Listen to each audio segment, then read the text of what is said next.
One of the big news in this sprint is that we now have a version 12 for Eclipse 2023-06 as non-experimental, and the name is also changed. So now the new product name is DevOps Model RealTime. There is also a new versioning scheme that you will notice in the About dialog, for example, and product branding with new icons and a new location for the documentation, etc. I will come back to that a bit later in the demo. But looking at it from a feature point of view, it's as usual that all features that we include in 11.3, 2023-49 are also present in version 12. But of course, version 12 also contains additional improvements brought by the new Eclipse version. So let's look at some of the features that we did in this sprint. So we have continued to work on improving the code editor when it shows multiple code snippets, what we call the all code editor. And now you can see in the editor for each code snippet if it comes from the model or from the generated C++ file. So basically same that you previously could do for the single snippet code editor. Also, we have we can use this for quickly seeing if a snippet is empty or not. So if you have lots of code snippets on an element and they are all collapsed, then this helps so that you quickly can see in which code snippets do I have something to look at. And we also did some improvements related to undo, redo when editing these code snippets. We also have continued to work on the feature that we demoed, I think it was in last sprint demo, navigation to substitutable types. So now we have added a button in the property view, which makes it much easier to set up the substitutable types for an optional capsule part. And when you navigate to a diagram from such a capsule part, you will now be prompted in a dialog which capsule to use for the navigation. And previously it was necessary to switch to the model viewpoint since we are using dependencies under the hood to implement this. But now after this change, it's no longer necessary. We also did an improvement in the dependency injection feature. So as you may know, since a couple of years, we have a dependency injection feature implemented by the RT injector class in the target RTS. Which basically allows you to customize how capsule instances should be created in different capsule parts. Previously, it had a default behavior for optional capsule parts that was not always desired. So it basically required you to register create functions too many times.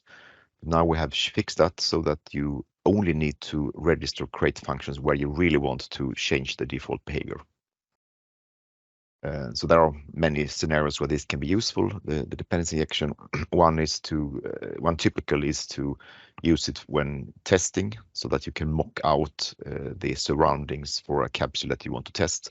But it can also be used, for example, if you want to build different versions of an application that use slightly different implementations for a certain capsule. We have also worked on a new sample that shows how you can integrate a Qt application that has a user interface with an application generated by Model RealTime. At this point in time, this sample is available via support, so you can contact support if you need it right away.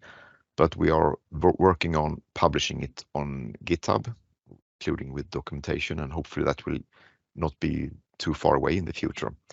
And then when that is available, we'll of course share that link with you. And I should also mention that that same principle works not only for Qt, but basically for any other application framework.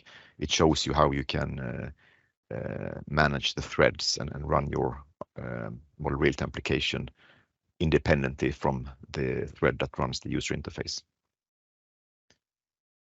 We also have improved the AND task that allows you to invoke code-to-model synchronization programmatically.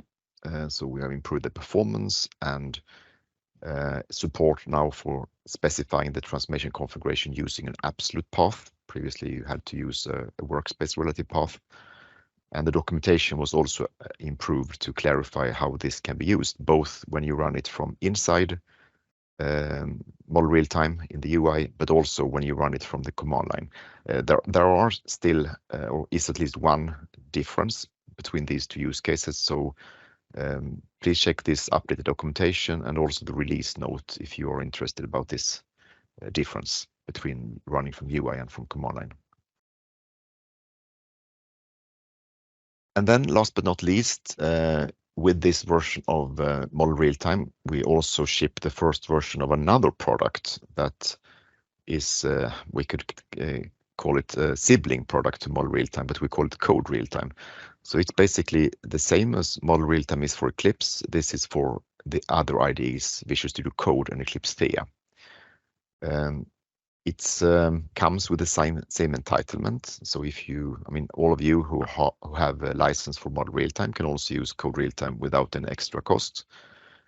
And this tool, or the generated code is very similar, and the target RTS is the same.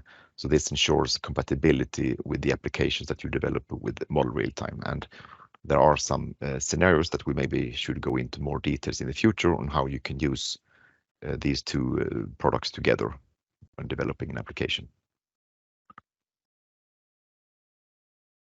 So the deliveries after this sprint is a new version of RCRT and Artist 11.3, which we call 2023-49, which you should install on Eclipse 2022-06.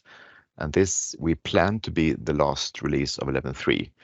Of course, if there are critical things found or something very important, please let us know, because we can always create more versions. But as of right now, the plan is that this will be the last release of 11.3.